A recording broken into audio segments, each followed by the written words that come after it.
Mics are live. There we go. Okay, so yeah, welcome aboard, man. You know the drill. This is Fly in Formation, talking to artists across the country, learning about their scenes and their new projects. So, you know, this interview, of course, I'm talking to DK. Welcome aboard, dude. Thanks for having me. Yeah, man. I wanted to start this interview by asking you. So, you're still doing your little music thing. For people who don't know, DK was a little bit annoyed a while ago. Yeah, from somebody asking him that question. So we talked about it a little bit, but yeah, man, you are still doing your music thing. It's a project coming up November 17th, right? Yeah, exactly. Right on, man. So okay, just give the elevator pitch about the new project. Yeah, so it's called Atlantic Rap Volume 1.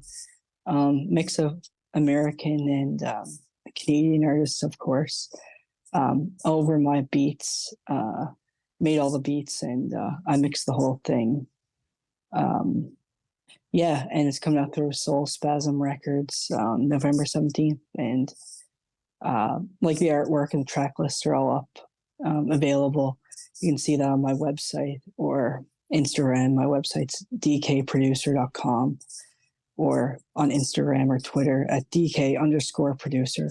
So yeah, man, that's all there. I checked out the track list. It's a shorter album, like 10 tracks, I think it was, something like that. Yeah, it has 9. I mean, I guess that's like a standard length album. I don't mean to say short. Yeah, it's just a little bit longer than I would consider to be an EP, because it actually has 2. Well, I say skits, but there's an intro and like an interlude, which or kind of act like skits, I guess, to break up the whole thing. But yeah, it's 9 tracks all together. So, man, so you said you did the mix and master on this one. Is that a new step in the process for you, or had you been doing that like with, listening to the masters and stuff? So DJ Uncle Fester mastered the project, so shouts to him. Oh, okay, nice. I just mixed the whole thing. He mixed the last project, but I did this one myself, basically. Because I find I'm just at the point now where it's just easier if I can just, work in the time frames that I can, and just kind of do everything when I get the chance, and just have it kind of all in one place. So yeah, without actually having to go into studio, just chip away at it at home or whatever. Yeah, exactly. You got it. Yeah, hell yeah, man. So would you say your style is evolving, like up to, from album to album here? Or I mean, from outside observer, I feel like you're pretty locked in, and as far as I've known your music for the last few years, it's been, similar vibes and similar sound. Just from your personal opinion, like, are you learning new techniques or incorporating anything new, or like? I am. I mean, obviously, like, the style is kind of, well, how can I say it? I mean, it's traditional style of hip hop, so obviously I'm kind of just working within those type of boundaries. But like, if you listen to some of the new beats and stuff on this project, I think they're definitely different. They're definitely different than the last project, but I would agree that just the general overall vibe and feeling, I guess, would be similar. Dope, man. Yeah. I think it's different artists do it different ways. Like, some guys like switching it up album to album and coming at you with whole new sounds or whatever, and then some people dial in and really kind of walk the same path throughout their entire musical career or whatever. And I don't think there is a right answer to that, man. Or a right path. It's just artistic preference, I think, really. But your sound is dialed in, and like you said, it's based off of kind of that true school boom bap, traditional hip hop stuff, which I think a lot of people gravitate towards, man. Like, I've been saying a lot lately that I think that there's a lane for people who grew up listening to the legends of hip hop through the boom bap era or whatever, and are still out here looking for new music, or at least they're still out here. I don't know if they're still looking for new music as much, but it's kind of a question of like how do you tap into those people, right? Like do you have an approach for how to get to the people who are looking for your type of hip hop specifically? Yeah, I'm still trying to figure that out. Um, but one thing I did want to add just off the top is that um, well, it is, I guess, a traditional sound. Like the way I'm making music is kind of would be like way more modern.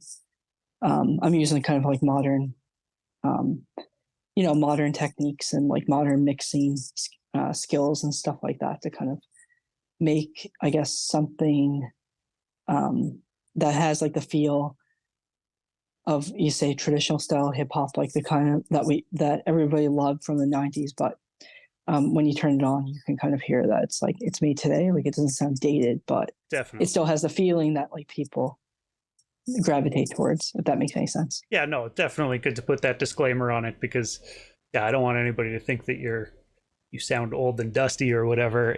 You sound traditional to me, you know. You sound like a new era in the tradition of classic stuff. Yeah, agreed. Or that's what I'm going for, at least. Yeah, hell yeah, man. So speaking of the track list on this, like I took a look at some of the features on it, man. Like you had a bunch of different American MCs who, like, a couple of names that I haven't seen around for a while. Like I think it's Wise P. I don't even know how to pronounce dude's name, honestly. Is it Yeah, Wise that's P? it. Yeah, Yeah, okay. Wise P. So I've listened to like albums by that guy back. I feel like Narrate era or whatever, like the 2000s kind of deal, and haven't really heard a ton from him lately. I've seen one or two different features around, but like I always really liked his style. It's like super like slick pimp talk, East Coast, New York based artist, I believe. But I wanted to know like how you managed to line up. I mean, him specifically, but just in a broader sense, like some of the other artists that you're working with on this.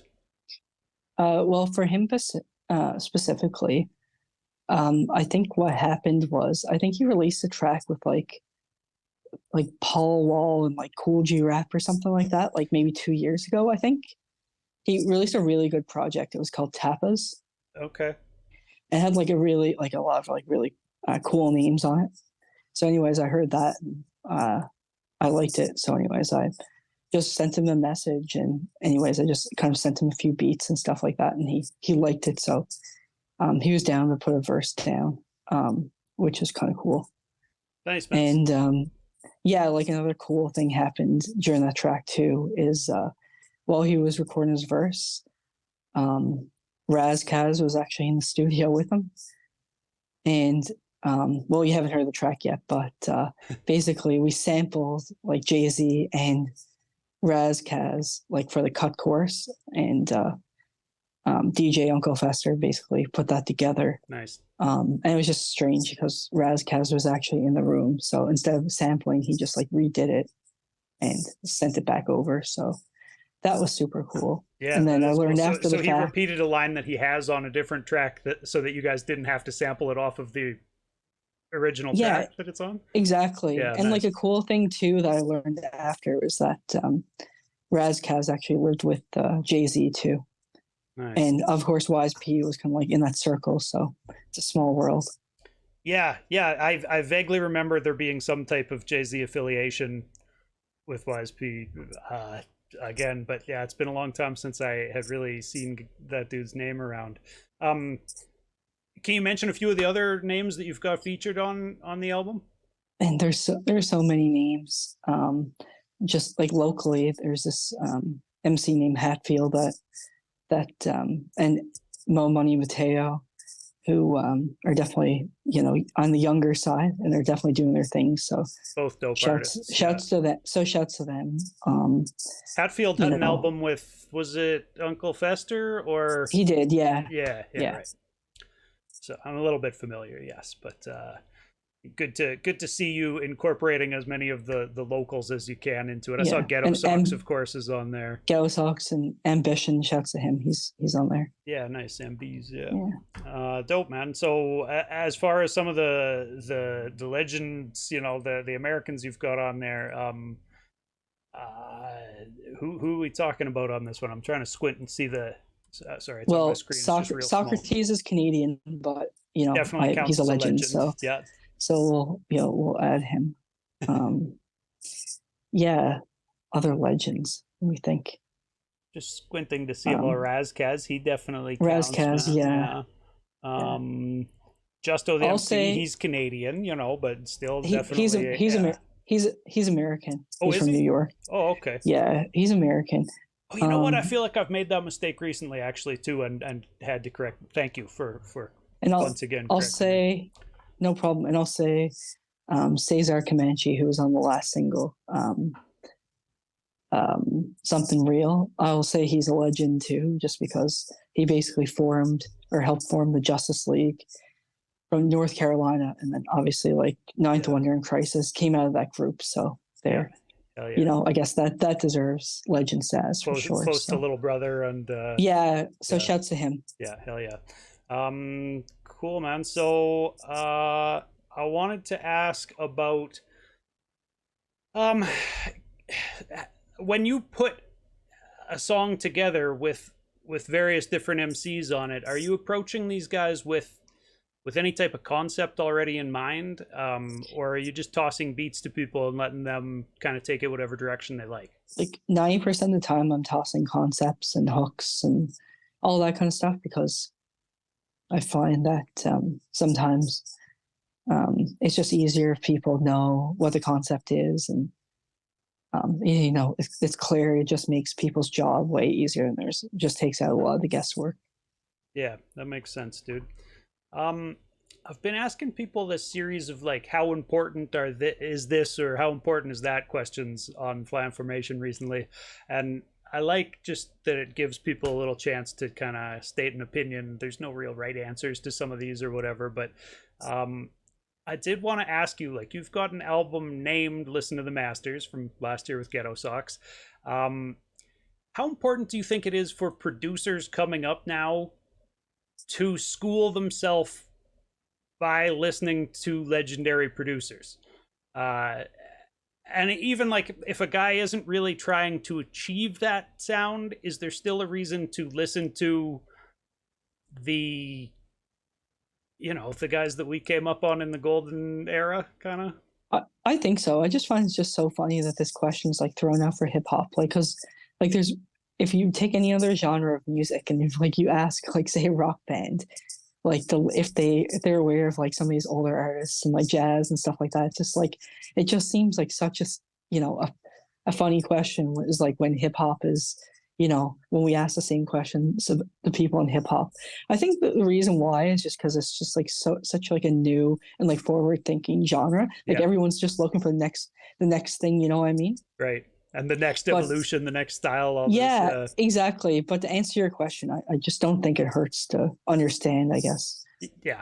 Where it's been before, to figure out where it's going. You know what I mean? Even if it's not, the music's not for you in particular. Like I can't, I'm not going to listen to the same thing as, a 16-year-old, and, I'm not going to listen to the same things my dad listened to. And, it's just one of those things.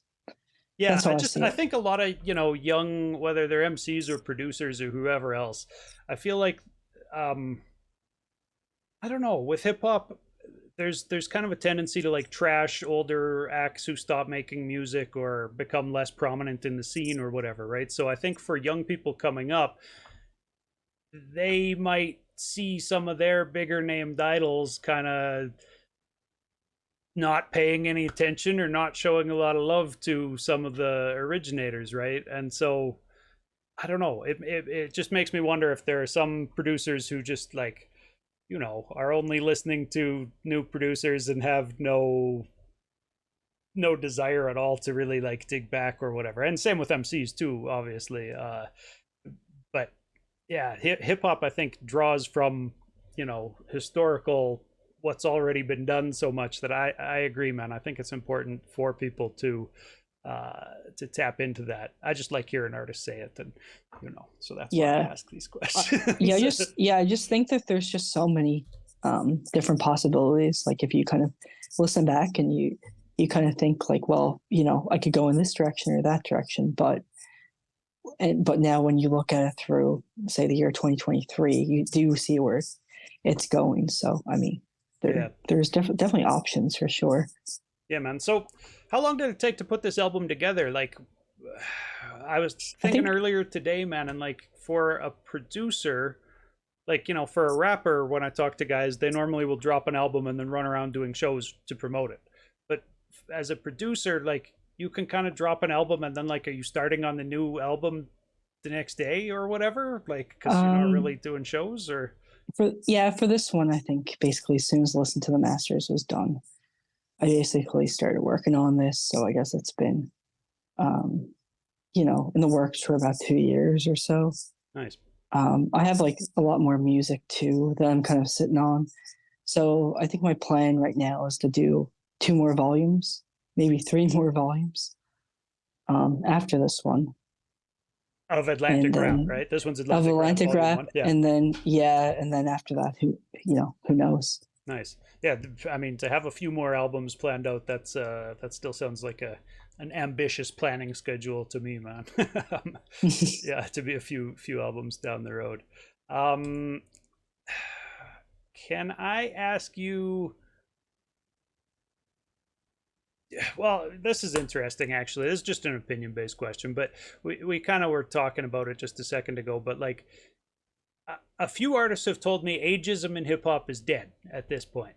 Would you agree with that statement? Because I do see more legends, getting props, and guys like Chuck D still holding it down. Shouts to Chuck D, who I saw played your music the other day, which is super dope. But Yeah, shouts to him. there are guys like that still doing it, and I think I agree that, like, it seems like it's less a young man sport and more, people realizing there's a bunch of different lanes. Well, I find it interesting that you mentioned that because I noticed that when he launched Base Hit Radio, he's really targeting like the age group 35 plus. So I guess he just figures that that's you know, the target market that would like that style of show.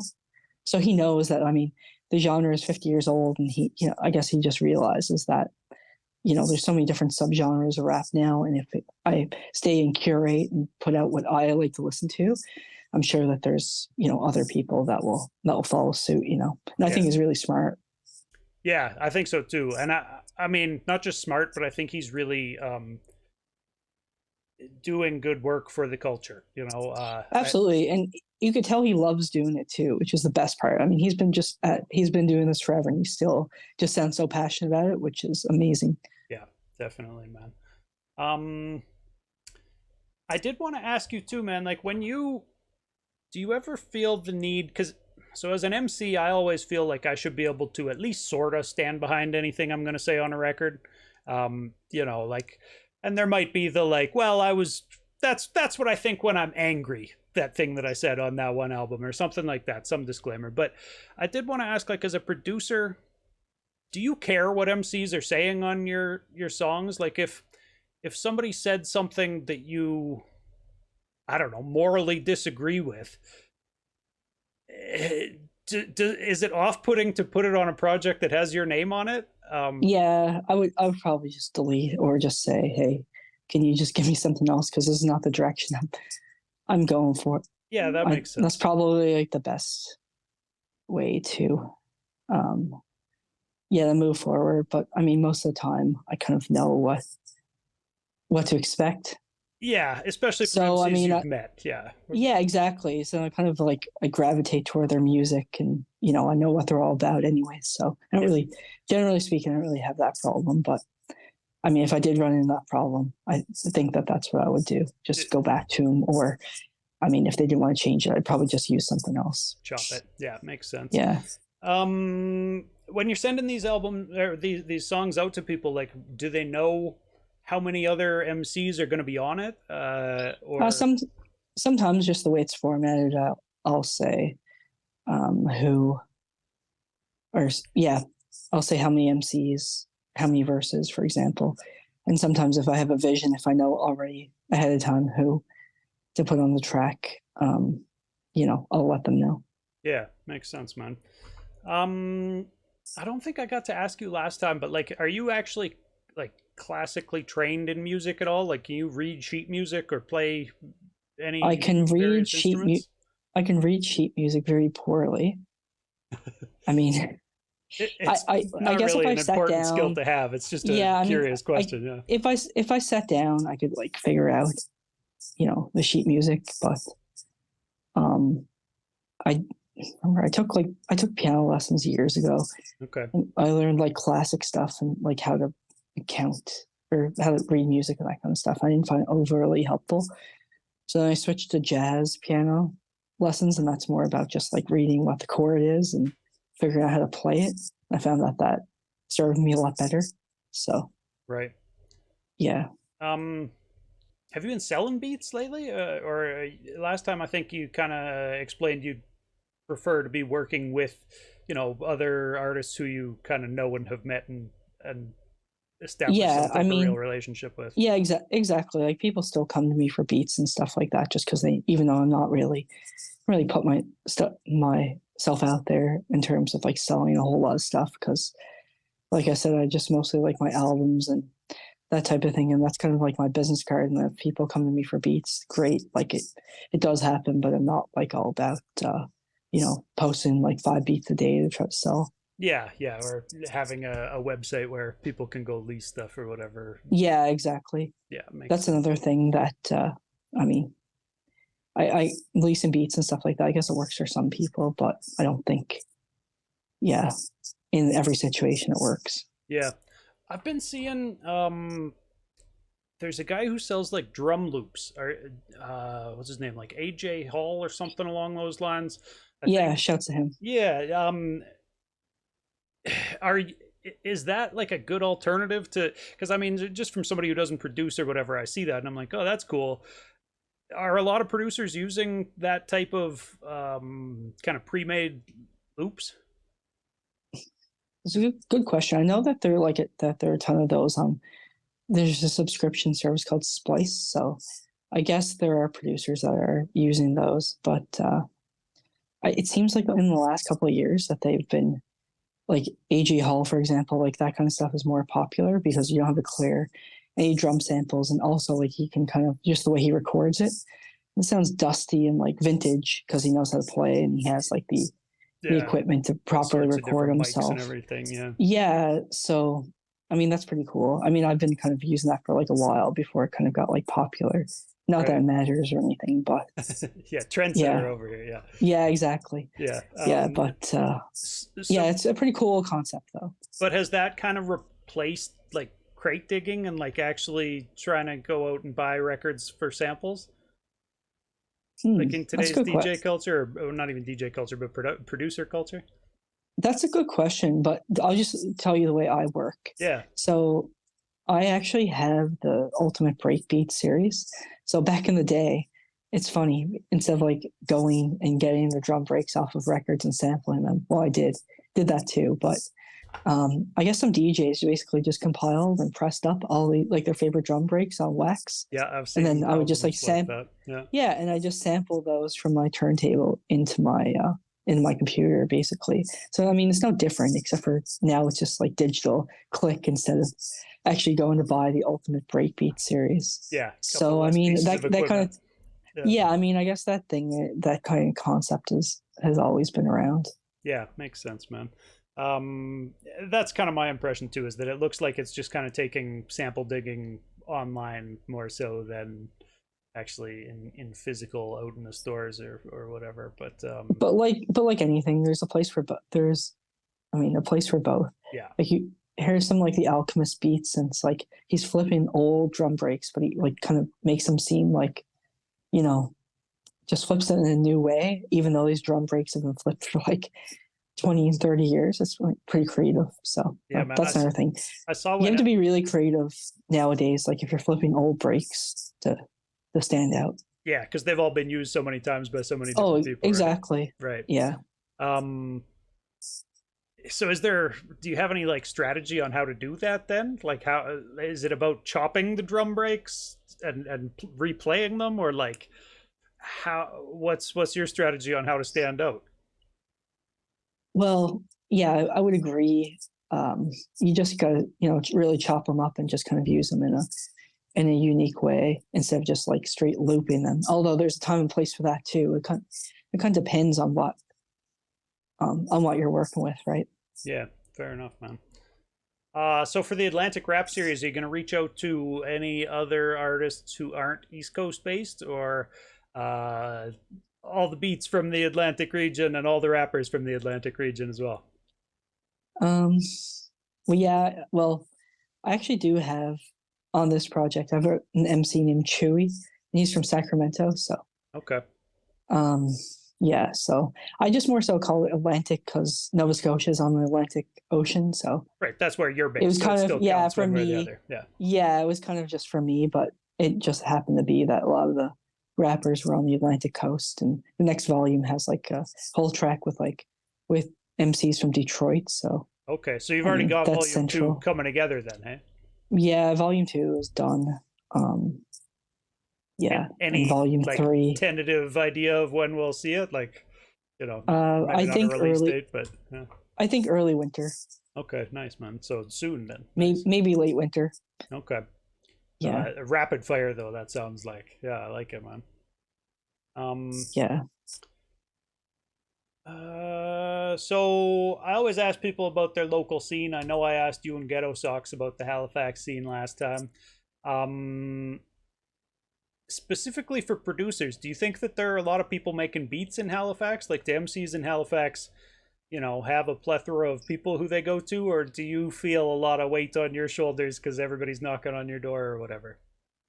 Honestly, I judged a beat battle before the Alchemist show, and that was at the end of September. Right? And there are just so many beat makers and producers I've never seen or heard of before. I've seen a lot. I did meet, and I have seen quite a few of them around. But just the preliminary stage, there are just so many producers and beat makers that I'd never previously met, and just definitely a diverse mix of sound. Yeah, For that's good, sure. man. That means it's a healthy scene. That there are a Yeah, lot of people I would coming out of the agree. woodwork who you haven't met. Yeah, I would agree. Yeah, nice, man. Um, Speaking of the Alchemist show, I saw like he had tweeted something about like who knows where I should go dig in Halifax, and you had tweeted back at him telling him, oh, I don't even know what we're supposed to call it now that it's X, but you had X'd back to him telling him that the spots or whatever. Did you actually get to meet the guy? Well, I had the opportunity, but I didn't bother him. Yeah, fair enough. Yeah. Yeah, After the show, a few people went backstage. Well, I was backstage too, but I didn't go down because I think he was just enjoying some quiet time, so I didn't want to bother the guy. So fair enough. Good yeah, show though. no, yeah, it was cool. Dope, man. So I always ask everybody to name drop a few different people. You've mentioned a few like More Money Mateo and who else was it there? MBs you said Hatfield was on there. Ghetto and Socks. B's, yeah. Yeah. Anybody who you didn't get to work with on this one who you feel like people should be up on or should be looking out for? In Halifax or just or Halifax in general? specifically, I don't know. Maybe just the, if they're in New Brunswick or whatever, they probably still can be counted. But in the Atlantic Oh, region, let's say. well, oh yeah, I forgot to shout out Monarch. Oh, He's wait. from Fredericton. He's been around a while. Um, yeah, I just wanted to shout out him just because he's super. He's been doing it for a minute, and he's super consistent. So I just really wanted to shout him out. So, um, yeah, I don't know, man. Anything else that you feel like you need to plug? Where can people find you on social media and stuff? You said that in the beginning, So right? yeah, I'm on Twitter or X or whatever it's called these days, Yeah. and Instagram mainly. DK underscore producer on both, and I think you can find me on Facebook too with that handle, and YouTube. I'm not on TikTok or anything like that, so don't ask or don't try. Fair enough. I always ask people like if they have shows coming up. Do you ever do shows? Like, are you ever on stage with people as they're performing these Uh, songs? yeah, Ghetto Sox and I went to St. John, New Brunswick over the summer to do a show. If I'm asked to do a show, I'll do it. But I'm not one of those people who are like want to be on the road, 300 days of the year or anything like that. So Fair enough. Yeah. yeah, So when you're on stage for a show, like, are you playing the beat live, or what role are you playing? usually I'll do like a little beat set before he gets on, Nice. and essentially then we'll just run through the track list and that's it. Right on, man. Well, I'm looking forward to hearing the album, and the albums after that for sure. I appreciate you coming on here. I know, you're probably trying to be quiet because you mentioned you've got a sleeping kid around, and I know it's getting late out there on the East Coast, so I won't keep you too long. I appreciate you doing this, man, and yeah, thanks for coming by. Perfect. Thanks for having me. All right, man. See ya. Peace. All right, so that was me and DK talking about his new album, Atlantic Rap, November 17th. You can find that, but there are 2 singles up right now. One's called Circa 91, and I forget the name of the other one off the top of my head. Something Real, right. Those are the 2 tracks that are out. I just bought Something Real today, actually, and he sent Circa 91 over to me, so you'll hear those coming up soon on After the Smoke is Clear.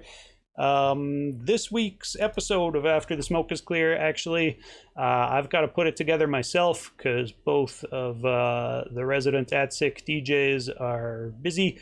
So, props to DJ Dice and DJ Baggylean. But this week I'm going to be putting one together. So I'll be here on stream on Twitch through, I don't know, tomorrow afternoon or Wednesday afternoon. But we'll get a new episode up for you for Thursday. Bought a bunch of new music, and yeah, appreciate everybody coming by. Lots more Flying Formation coming up. I talked to all sorts of different artists here through November. I'm talking to Ray the Nihilist on November 2nd. That's a Thursday, kind of a surprise date that I added, so coming up in 3 days from now. I'm talking to Ray the Nihilist. He's a Saskatoon-based artist, at least last I knew he was based out there. He might have moved now, I feel like, maybe, but that should be a good chat. We've been trying to line up a time for that for a while, and then on Tuesday the 7th, we're back to the regular Tuesday schedule. I'm talking to Touch on the 7th. I'm talking to Just Jordan on the 14th of November. November 21st, I talked to Donnie Sage and Alchemy the Linguist, 2 guys here in Lethbridge. And November 28th, I'm talking to Run and Gun, who are Mississauga-based MCs. So make sure you tap in for those, and appreciate you coming by.